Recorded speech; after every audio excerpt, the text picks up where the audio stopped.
Olá, sejam bem-vindos a mais um vídeo desse canal. Hoje a gente vai continuar a série de vídeos sobre o Chapéu do Mago. A gente já tem outros dois vídeos aqui nesse canal falando sobre o primeiro e o segundo capítulo e um outro vídeo falando sobre o terceiro e o quarto capítulo. E nesse vídeo aqui a gente vai falar sobre o quinto e o sexto capítulo desse livro aqui, O Chapéu do Mago, do Ítalo Marcilli, que, como eu já falei nos vídeos anteriores, é um dos melhores livros que eu li esse ano. Tem muito conteúdo aqui dentro, dá mais conteúdo do que um curso, a gente aprende demais, é muito assunto novo para quem gosta de psicologia, para quem gosta também de desenvolvimento pessoal. Os capítulos que a gente vai trabalhar aqui hoje é Mitos Gregos e Exílio Interior, e o outro é Culpa Existencial e Fracasso. Então, os dois últimos capítulos, esse vai ser o terceiro e último vídeo sobre esse livro aqui. Caso você ainda não tenha visto os outros vídeos, eu recomendo que você assista antes, porque tá muito bom também, tá muito rico de conteúdo. Eu tô falando em cada um dos vídeos e nesse aqui também sobre os principais pontos desse livro aqui, como a gente pode aplicar na nossa vida, quais foram os pontos que mais me marcaram. Então, eu não tô conseguindo falar sobre tudo, porque é muito denso, muito rico mesmo. Inclusive, eu já quero ler outras vezes esse livro para aprender cada vez mais. E tô trazendo aqui os primeiros aprendizados, os pontos principais, para quem quer ter um breve, assim, resumo e alguns spoilers sobre o livro, mas vale a pena ler o livro inteiro. Vamos falar, então, sobre mitos gregos e exílio interior. O Ítalo Marcilli, o autor desse livro, já começa esse quinto capítulo falando o quanto as ciências contemporâneas e principalmente a psicologia são falhas em tratar o centro do ser humano.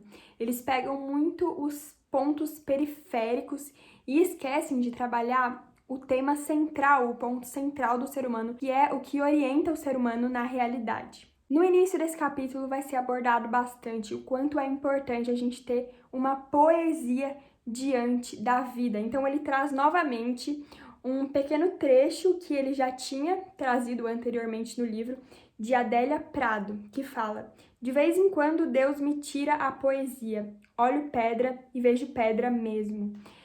Então, aqui é um lembrete do quanto a gente precisa, sim, ter esse pensamento mais poético, introduzir uma poesia na nossa vida cotidiana, o quanto isso é importante para a gente ter sentido na vida. Então, ao longo desse capítulo, esse ponto da poesia diante da vida vai ser muito bem trabalhado. O autor critica bastante esse ponto mais materialista, o quanto que, hoje em dia, as pessoas estão tirando a poesia das coisas.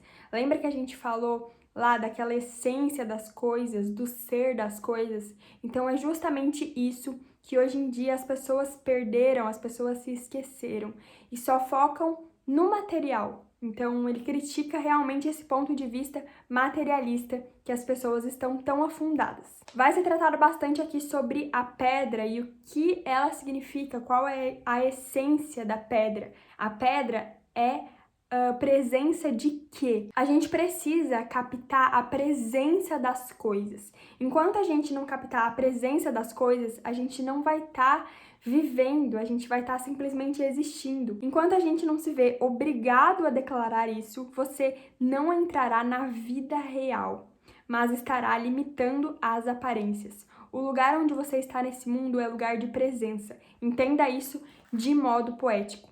Então ele traz o quanto a gente precisa dessa presença na vida, o quanto a gente precisa dessa poesia na vida, porque só assim a gente vai estar vivendo de fato, na vida real.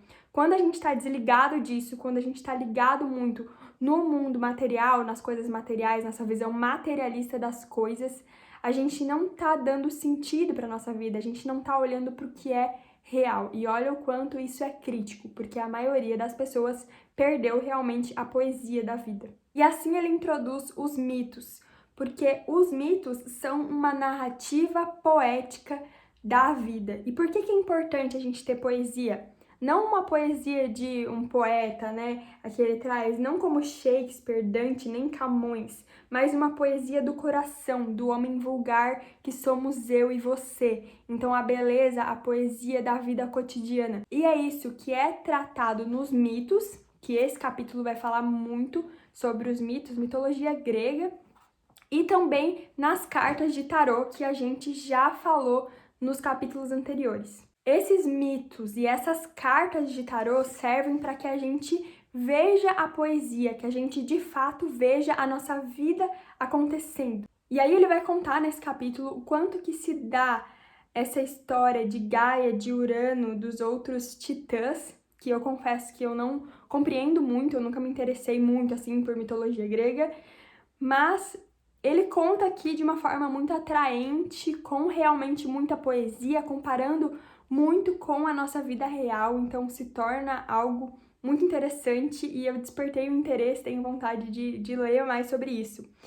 E aí ele traz aqui, né, Gaia, que seria terra, né, ele coloca entre parênteses, uma das divindades primordiais e originárias gerou Urano, entre parênteses o céu, e uniu-se a ele gerando os 12 titãs.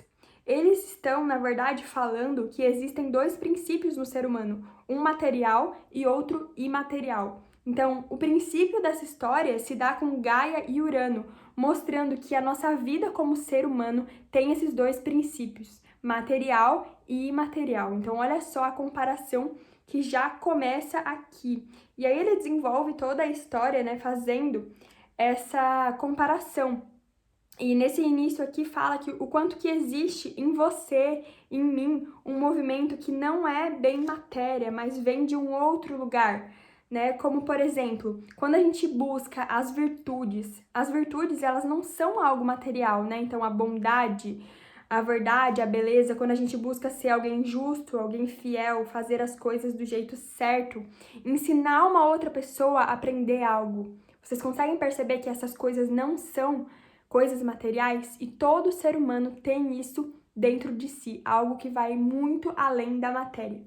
Existem dois princípios que trazem o ser humano para baixo, que é a banalização e o nervosismo. E todos nós temos isso dentro de nós, todos nós temos essa tendência da banalização e do nervosismo.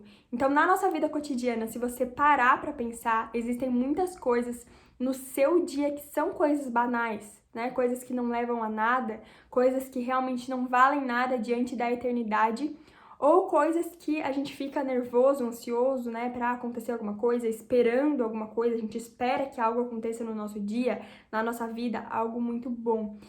E aí ele traz o quanto que colocar essa poesia na nossa vida nos afasta desse nervosismo e dessa banalização que são tão fatais e tão presentes no ser humano atual. Por isso que quando a gente compara a nossa vida cotidiana, a nossa vida como ser humano com essa teogonia grega, a nossa vida ganha poesia, né? Ou também com as cartas de tarô, como a gente já falou nos outros capítulos.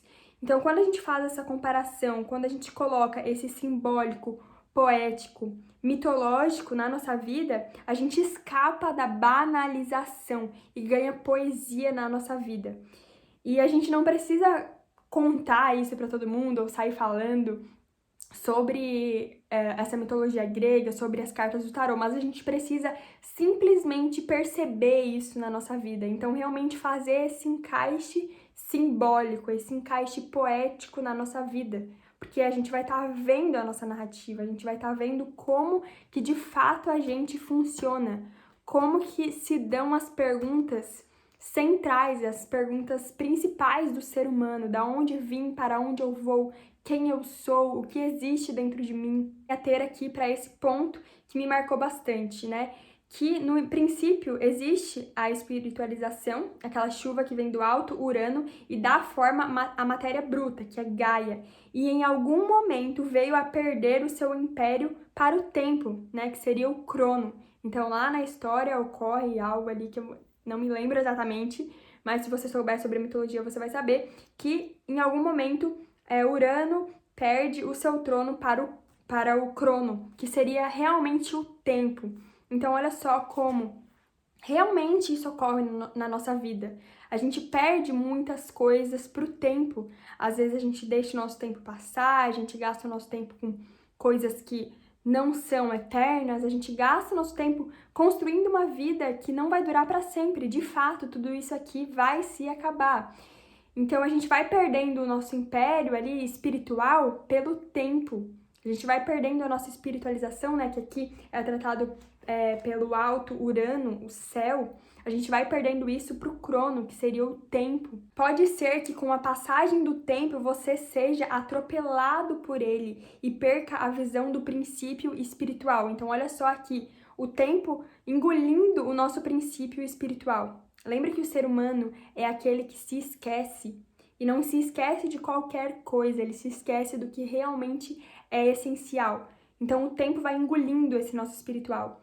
O tempo passa e você fica nervoso, pois o mês está acabando e o seu dinheiro acabou antes, o prazo está acabando e você não entregou o seu trabalho.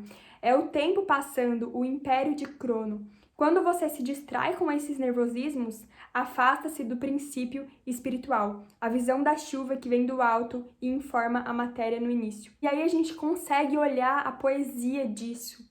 A poesia de saber como que funciona a nossa vida, de fato, a vida de todo ser humano funciona dessa forma. Então a gente tem que ter essa consciência de que, de fato, o tempo devora, mas a gente não pode perder a esperança. E aí entra de novo a simbólica da pedra, que aparece na Bíblia, que aparece na história, que aparece na mitologia grega, essa pedra, né, a poesia que a gente precisa ter diante da vida, que também aparece naquele trecho da Adélia Prado, né, pra gente não ver só a pedra, mas a gente enxergar a poesia, porque a pedra é símbolo de solidez, de constância, de durabilidade e de algum modo de esperança. Essa simbólica da pedra é o que nos faz ficar de pé diante desse tempo que engole as coisas, dessa vida que, se a gente esquecer, lembra do equilíbrio dos olhos que a gente falou no vídeo anterior? Se a gente esquecer desse equilíbrio dos olhos, a gente pode ficar sem esperança. Então, para a gente lembrar dessa durabilidade. Achar que o que fazemos nesta terra perdurará é uma esperança vã. Não permanecerá, será devorado. Mas que isso não nos arranque a esperança. A razão para não perder as esperanças eu a dou evocando novamente o exemplo da pedra. A pedra é símbolo de solidez, constância, durabilidade e, de algum modo, de esperança. Se a gente não colocar a nossa energia com esperança na nossa narrativa pessoal de cada dia, a gente vai se perder naquela banalização e naquele nervosismo que assombra tanto os homens nos dias atuais. Então a gente precisa se esforçar para construir essa nossa narrativa com esperança, sabendo que pode nos acontecer e de um modo confiante, sabe? Eu acho que é essa palavra, confiante no que pode vir a acontecer. Aqui no livro tem sobre Midas, o homem banal, e aí ele conta essas outras histórias que vão complementando os frutos da união entre Gaia e Urano. Então, tudo isso vai realmente complementando essa história da mitologia grega e a gente vai vendo a aplicação disso nas nossas vidas, na vida real mesmo. A banalização, como a gente já falou, é inimiga da nossa biografia. A gente não pode fazer como Midas. Ele conta aqui a história de Midas, que ele via tudo como ouro. Então a gente não pode ver todas as coisas como se fosse ouro ou como se fosse pedra. A gente tem que colocar a poesia, então a poesia volta, o simbolismo na nossa vida. Então a gente não pode ver as coisas como que simplesmente fossem pedra. A banalização ocorre quando olhamos para as coisas e achamos que tudo é a mesma coisa. Então, sabe quando a gente acaba não se importando com nada porque nada mais tem valor, sabe? Isso é péssimo para a nossa biografia, para a nossa narrativa. Ou quando a gente acha que tudo tem o mesmo valor. A gente não pode perder essa poesia, esse simbolismo, entender a hierarquia das coisas, a ordem das coisas. Isso é muito importante para a gente se orientar na realidade e para a gente ter essa esperança em viver, para a gente ter essa poesia do homem na vida cotidiana. Novamente, nesse capítulo 5, a gente vai ver a importância do silêncio, aqui tratada como exílio. E aí ele traz o raio de Zeus e a cura pelo exílio. Então conta a história de Zeus, o quanto que a luz veio quando ele se retirou para o exílio e aí ele ressurgiu e conseguiu tomar o seu poder, né? Uma história assim simbólica e que vai nos mostrar a importância desse exílio, desse momento de se retirar. Zeus estava em silêncio e quieto no mundo bravo e selvagem natural, no reino exilado de Urano e Gaia. Essa é a posição existencial de quem quer extrair a luz do mundo, extrair a luz das coisas. É a meditação em exílio. Lembra, a gente falou lá no primeiro vídeo, no segundo vídeo também, a importância do silêncio. E de fato, é o meu maior aprendizado com esse livro. A importância de silenciar. Às vezes não é fácil, às vezes é realmente angustiante, é difícil a gente silenciar. Mas a gente estar sozinho, deixando as coisas amadurecerem, deixando a luz surgir na gente. Porque nesse silêncio a gente se alimenta. Vou ler aqui para vocês algo que fala sobre esse tempo que a gente falou, esse tempo que engole. A meditação em terras exiladas da nossa alma é o que faz com que consigamos extrair a luz para que fabriquemos essa arma que vence a tirania do tempo, aquele Deus mau que devora nossos filhos. Aí a gente vê aqui, nessa parte do livro, a importância desse exílio para que a gente encontre luz, para que realmente o bem amadureça dentro de nós. Lembra que o mal não existe, o mal é a ausência de bem, e por isso no silêncio o que vai amadurecer são as coisas boas, o que vai ficar são as coisas boas. A luz das coisas ficará viva em você no silêncio. E aí tem um exemplo de Zeus no exílio e também tem um exemplo riquíssimo que é de Cristo no exílio, que tem uma sabedoria enorme, né? Porque afinal ele é o Cristo, mas mesmo que não fosse o Cristo, ele ficou 12 anos no exílio. Então, essa já é uma enorme sabedoria e já é algo pra gente retirar daí. 12 anos no exílio pra ter essa sabedoria, né? Alguém tão jovem já tinha toda essa sabedoria. E Cristo ficou no exílio durante esses 12 anos. E os fariseus, eles estiveram esse tempo todo, esses 12 anos que Cristo estava no exílio, os fariseus estavam na banalização, que é o que a gente tem que ter muito cuidado pra gente não cair. Outro ponto extremamente importante e um ensinamento muito grande é que para a gente olhar de fato para a realidade, para as coisas como elas são. A maioria das neuroses, dos problemas hoje em dia, vem de coisas que de fato estão só na nossa cabeça, de coisas que a nossa imaginação cria, de coisas que não são de fato a realidade.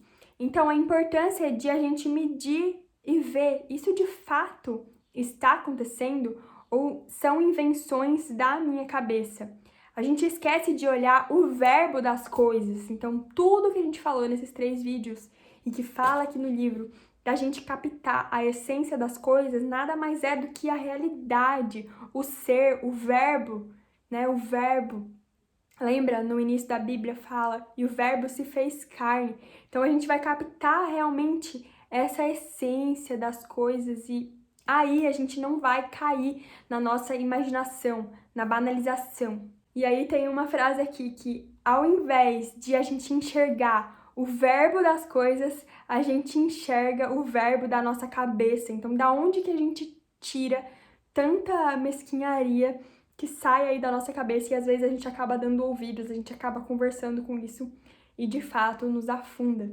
Banalizar a visão é transformar aquilo que de fato é em algo que você quer ver. Banalizar as coisas é transformar aquilo que você vê em algo que não é, em algo que você quer ver. Então é realmente algo da nossa cabeça, da nossa imaginação, que não é a essência, que não é o verbo. E para a gente conseguir captar o verbo, a essência das coisas, a gente precisa estar no exílio, porque lá a gente vai se preencher de fato da sabedoria. Não é para a gente se concentrar em esvaziar nossa mente, em ficar em silêncio, né, em tantas coisas, mas é pra gente se preencher nesse silêncio, pra gente se preencher de fato com a sabedoria. Porque no exílio a gente se ilumina sozinho, a luz simplesmente vem. Lembra do bem e do mal? Que o mal não existe e o bem ele é. Então é o bem que vai prevalecer, é a luz que vai se iluminar dentro da gente. A gente vai se preencher com isso se a gente buscar o exílio, o silêncio. E existem tantas pessoas que querem buscar artigos científicos que iria criticar esse livro, né? Porque ele não tem artigos científicos, mas está falando de simbólica, de tarô, de mitologia grega. Só que essas coisas, esses artigos científicos, essa ciência contemporânea não dá conta de chegar no centro, no profundo. A gente falou lá no início desse vídeo sobre isso. Só pegam as coisas periféricas, as coisas muito pequenas da nossa vida e o Ítalo até fala as coisas que são de fato inúteis. E até 100 anos atrás, a sociedade não conhecia artigos científicos, micro-ondas, geladeira, foguetes. E é bom que a ciência contemporânea existia, mas do ponto de vista da evolução do espírito, ela nada serve. Para a gente evoluir nesse aspecto mais profundo, nesse eu mais profundo, de nada serve a ciência contemporânea. Ela não chega nesse profundo do espírito, o que a simbólica, essa poesia que a gente está vendo aqui, chega. E tanta coisa que nos perturba hoje em dia vem dessa falta de instalação, dessa falta de orientação na realidade, dessa falta de poesia, de simbólica na nossa vida. E somente quando a gente pensa nessa integração é que é possível uma forma de compreensão contemporânea mais profunda do homem. A importância de a gente perceber essa antropologia, essa essência, esse alimento espiritual que vai nos trazer força interior, que é um dos motivos de a gente não conseguir levar a cabo as nossas pretensões biográficas. É justamente essa falta de orientação de força interior. E aí, tudo isso vai nos dar fundamento, vai nos dar base para construir essa força interior, essa instalação mesmo na realidade, esse entender as coisas, entender a essência. E aí, aqui no livro, traz que a verdade é que boa parte das neuroses, das pretensões e das crenças que as pessoas têm não vem da realidade, mas de uma fantasia, de um preconceito, de um ouvir falar, de uma ideia forjada. É coisas da nossa cabeça, como eu estava falando anteriormente, são realmente coisas que não existem no verbo, na essência, mas que a gente acabou criando por algum motivo.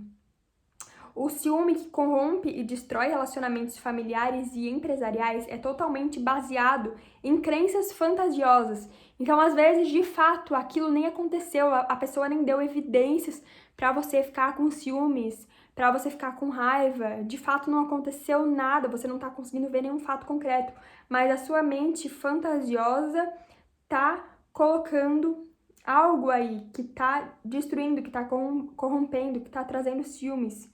E, portanto, não é a realidade por definição, mas sim fantasias que habitam na nossa cabeça. Vai dizer que você nunca passou por isso. Eu mesmo leio isso daqui e já me identifico muito de coisas que às vezes tiram a nossa paz, mas a gente só cria na nossa cabeça, porque de fato a gente não está situado na realidade. E aí a gente entra no 6º e último capítulo, culpa existencial e fracasso. Aqui ele vai trazer a ideia de culpa existencial do Igor Caruso. E aí ele vai trazer o quanto que as pessoas realmente têm essa culpa existencial. A gente quer alcançar muitas coisas e a vida nos diz um grande não. A vida sempre vai nos dizer um grande não, porque as coisas não acontecem exatamente como a gente quer. Aqui tem um exemplo de ficar rico. Então, muitas pessoas buscam ficar ricas. A maioria das pessoas quer ficar rica, às vezes a pessoa empreende, quer ganhar dinheiro, vê outras pessoas ganhando dinheiro. E aí, ele traz aqui o quanto que não existe uma fórmula para ficar rico. Essas pessoas vendem, fique rico com marketing digital, fique rico empreendendo, fique rico desse jeito, foi isso daqui que eu fiz para ficar rico, e querem vender uma fórmula para ficar rico, para ter dinheiro. E ele fala que ninguém sabe como ficar rico. De fato, uma pessoa que é rica e é sincera vai dizer isso, de que não existe uma fórmula, né? Há muitas pessoas obstinadas que trabalham duro a vida inteira e jamais ficam ricas. Não é assim que se fica rico. E, sinceramente, ficar rico não é algo ensinável ou que tenha um método certo. Existem tantas variáveis sobre as quais não se tem controle, que enriquecer é um processo irreproduzível e qualquer rico com o mínimo de honestidade vai lhe dizer isso. O modelo que as pessoas têm na cabeça é: ficarei rico e terei muito sucesso, basta eu ser uma pessoa esforçada. De fato, à exceção dos sortudos e dos herdeiros, só ficará rico quem se esforçou muito, quem trabalhou muito. Mas não seja estúpido. Existem pessoas que trabalham muito mais do que você, que são muito mais capazes, muito mais comprometidas e ainda assim não ficaram e nem ficarão ricas. E aí ele traz aqui o quanto que ficar rico não depende só da pessoa, há um imenso número de variáveis incontroláveis. E isso nos mostra o quê? Nos mostra o quanto que a gente não tem que buscar essas coisas, sabe? Essas coisas materiais na nossa vida, porque a gente vai viver uma culpa existencial, um fracasso existencial. E aí eu queria trazer algo aqui para enriquecer o nosso conteúdo. No curso Território Humano do Ítalo Marcilli, ele falou algo que me marcou demais, foi o que mais me marcou. Ele falou ainda no início do curso, mas eu carreguei isso até o final, compartilhei com várias pessoas, que, inclusive, tem aqui nesse livro, né? Lembra que a gente falou das narrativas, do argumento vital possível que a gente pode ter na nossa vida? E tinha um que era buscar a verdade, a bondade e a beleza, que é o mais elevado dos argumentos vitais. Ele diz lá nesse curso, Território Humano, que a gente precisa desejar com a nossa mente imaterial, com o que existe de imaterial em nós. A gente precisa desejar coisas imateriais com a nossa mente imaterial, porque isso é o que existe de mais elevado. Isso é o espiritual, de fato, comprovado. A gente pode desejar coisas elevadas com a nossa mente que é imaterial. Então a gente pode desejar a bondade, a verdade e a beleza, sabe? E desejar a verdade, a bondade e a beleza vai nos trazer uma vida extremamente rica, cheia de sentido. E ainda, quando aqui acabar, porque o arco da vida humana é eterno, ele comprova isso lá no curso Território Humano, por A e mais B, a nossa razão chega em o arco da vida humana é eterno. E no arco da vida humana eterno, quem deseja a verdade, a bondade e a beleza não fica em sofrimento e por isso vai para o céu. Mas se a pessoa viver aqui na Terra desejando coisas materiais, ela vai desejar algo material e que ela precisa de um corpo para conseguir. Então, por exemplo, ficar rico de dinheiro. Eu preciso de um corpo para trabalhar e para conseguir o dinheiro, que é algo material. E quando essa vida aqui acabar, quando o meu corpo acabar, eu vou ir para a eternidade, né? Eu vou ir para esse arco da vida humana. E eu vou ficar em sofrimento. Por quê? Porque eu desejei coisas materiais que não são possíveis de serem realizadas nesse arco eterno da vida humana, porque eu não vou ter mais um corpo, sabe? E eu vou ter morrido desejando coisas materiais e que eu não vou conseguir alcançar depois. Então, consegue perceber que pra gente viver no céu, pra gente viver na eternidade, ele traz essa perspectiva de que a gente precisa desejar a verdade, a bondade e a beleza. E aí a gente não vai viver em sofrimento, porque lá a gente vai conseguir muito isso, sabe? Então, é uma perspectiva muito legal de a gente ter e de a gente perceber na nossa vida o que de fato a gente tá desejando, o que de fato a gente tá buscando. E aí faz muito sentido aqui que ele fala, ora, ficar rico não depende só da pessoa, um imenso número de variáveis incontroláveis.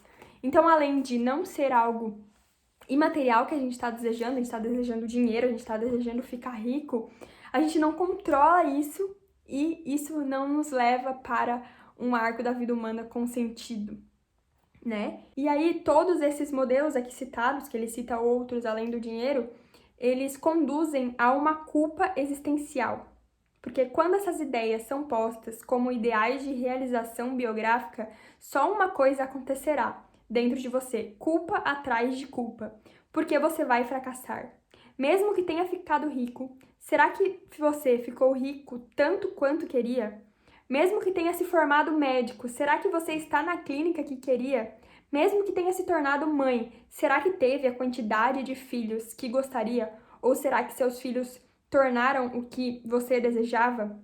Quando a resposta é não, e a resposta sempre é essa, ele coloca entre parênteses, surge um pensamento que sintetiza essa conexão entre Igor Caruso e John Carroll.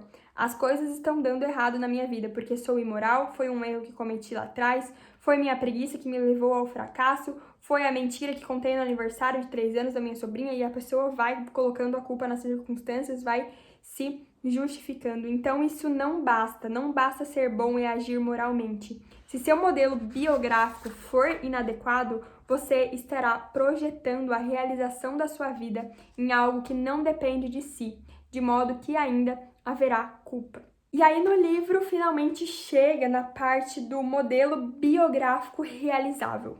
Então ele trouxe toda essa culpa existencial que a gente vai viver se a gente ficar desejando coisas materiais, se a gente ficar colocando muita expectativa na vida e que, de fato, a realidade é que as coisas não vão ser como a gente quer.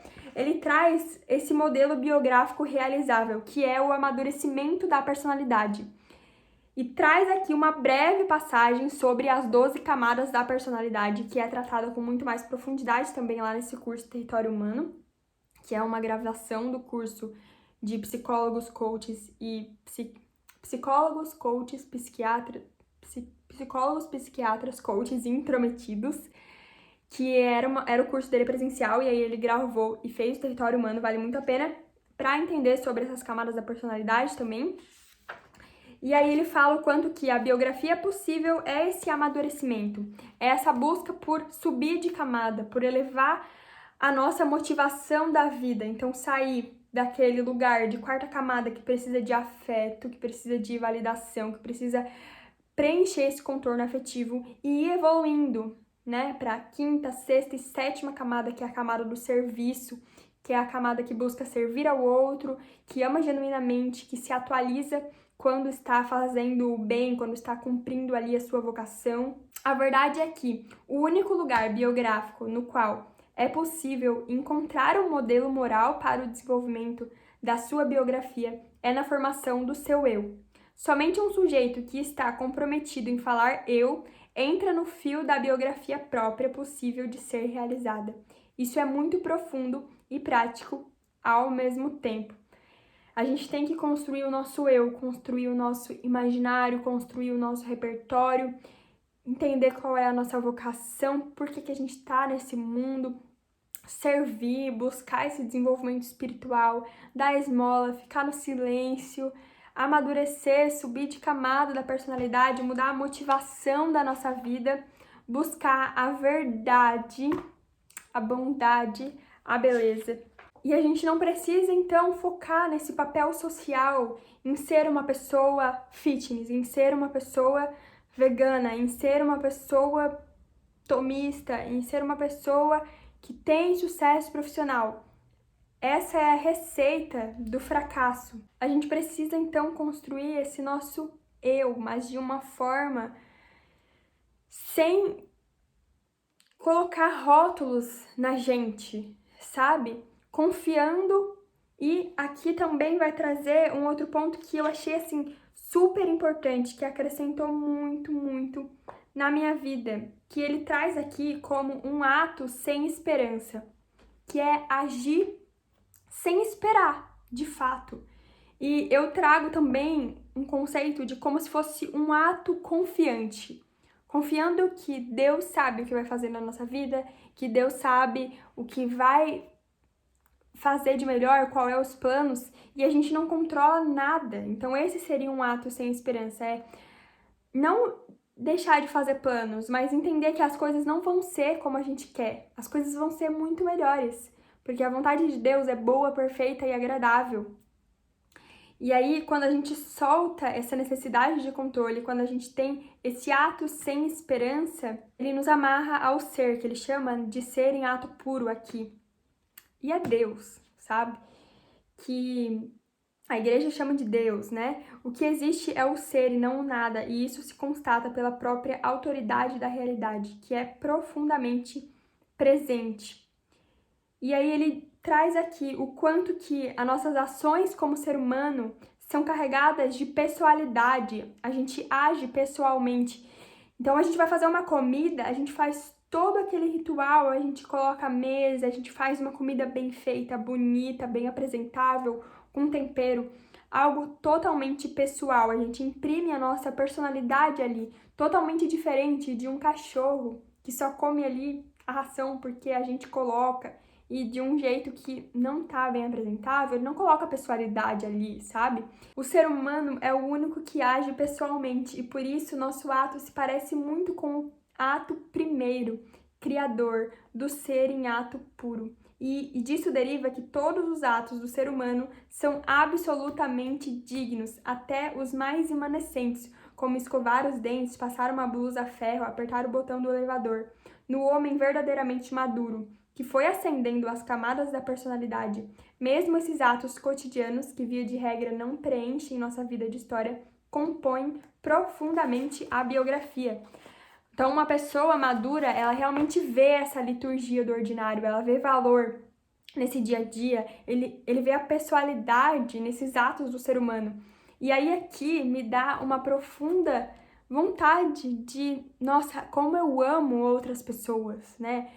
Como eu amo as outras pessoas, como as pessoas têm tanta coisa, como as pessoas têm esse universo. O ser humano constrói uma narrativa, uma biografia, um universo, e aí a gente acaba se interessando mais pelas pessoas, sabe? Eu não sei você, se você tem interesse ou se você já perdeu um pouco da motivação em conhecer as outras pessoas, em perguntar sobre a outra pessoa. Às vezes você não gosta de sair, né, e tal. Eu, como uma boa melancólica, eu adoro ficar em casa sozinha, mas isso me fez ver o valor de uma outra pessoa, o valor de um ser humano, sabe? Um ser humano entrou pela porta do meu quarto, nada do que é material importa, sabe? Aquela vida importa muito mais, aquela vida é algo eterno, aquela vida tá cheia de pessoalidade, de narrativa. E olha como isso é profundo, além da gente ver isso em nós mesmos, a gente consegue ver nas outras pessoas, naquelas pessoas que a gente tá atendendo, naquela pessoa que a gente guia, né, na psicoterapia, naquele amigo, naquele familiar que vem conversar com a gente. Vou ler pra vocês aqui alguns trechos pra gente finalizar o vídeo. Esse daqui é profundo demais e até um pouco pesado, assim, mas é a mais pura realidade. E isso que é maravilhoso, assim, no Ítalo Marcilli, porque ele nos coloca de frente para a realidade, sabe? Ele joga mesmo as coisas na nossa cara e a gente vê que, nossa, ninguém nunca me falou, talvez eu não percebi, mas é isso. Eu vejo isso acontecendo. Desdenhar do fato de estar vivo, de acordar ao lado de alguém que abre os olhos e a procura, desdenhar do fato de que você é responsável pela vida de tantas pessoas, desdenhar do fato de que tem essa vida, esse lugar, esse emprego, por mais imanente que ele lhe pareça, é dar um tapa na cara do Cristo, na cara da verdade, na cara do ser em ato puro.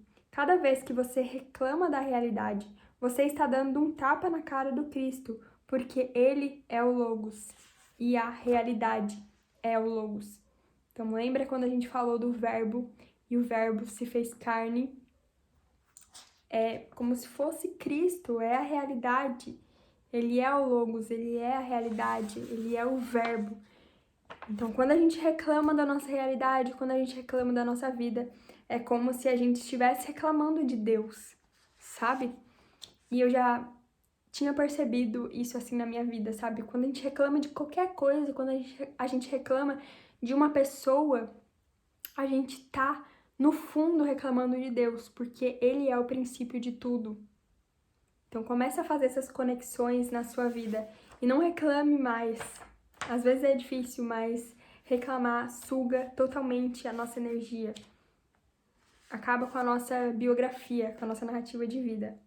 O segredo do amor, da filantropia, é esse trabalho abnegado, é não pesar para ninguém, é ser você o ato fundacional, é agir com amor, servindo aos demais e não esperar que façam todo o serviço em seu lugar, nem os outros, nem as estrelas, nem Deus. E existe na 8ª camada o retificar ou ratificar, que é quando a gente reflete sobre a morte ou quando a gente se depara com algo né, com alguma experiência de morte na nossa vida, e a gente vê o que eu tô fazendo até agora faz sentido ou eu preciso mudar a rota. E aí ele traz aqui, finalizando já nas últimas páginas: retificamos ou ratificamos? Viveremos a vida da máquina do mundo e da tabacaria, que são 2 textos que ele traz aqui no livro de exemplo, ou viveremos a vida do retrato de Machado, que vale a pena ler, que é uma biografia digna, segundo o livro aqui. Adotaremos a posição existencial de quem escolhe um enredo possível, uma narrativa que sempre trará frustração? Viveremos uma vida carregando quinquilharias, ou seja, atos cheios de esperança, no sentido de cobrar tudo dos outros o tempo todo? Carregaremos a vida toda o peso da culpa e o levaremos conosco para o túmulo? Ou viveremos uma vida entregue, confiante, lembra que eu falei? Uma vida de trabalho, uma vida de serviço, uma vida de amor, uma vida de religião, uma vida de culto a Deus, uma vida de oração, uma vida de esmola. Então essas são as 2 narrativas que a gente pode ter. A gente pode ficar esperando tudo da vida, esperando tudo dos outros, cobrando, nos vitimizando, ou a gente pode construir a nossa própria narrativa, viver em devoção a Deus, né? Viver desejando coisas elevadas, coisas que vão dar substância para nossa narrativa. Então esse foi o nosso vídeo, o 3º vídeo. Finalmente finalizamos aí a sequência de vídeos sobre o Chapéu do Mago, do Ítalo Marcilli. Espero muito que vocês tenham gostado. Eu vou deixar aqui na descrição do vídeo as minhas redes sociais, então o meu Instagram, para você me acompanhar lá, que todos os dias tem muitos stories, caixinhas de pergunta, posto conteúdos valiosos por lá, alguns textos que eu escrevo. E também quero te convidar para entrar no meu canal do Telegram, que eu vou deixar também aqui na descrição do vídeo, que lá a gente tem um momento mais próximo, eu mando alguns áudios para vocês, e aí a gente vai conversando, vocês podem interagir lá também. Então, conto com você, se inscreve aí no canal, compartilha esse vídeo com algum colega aí da faculdade de psicologia, alguém que você gosta, que você sabe que gosta desse assunto. Um beijo e até o próximo vídeo.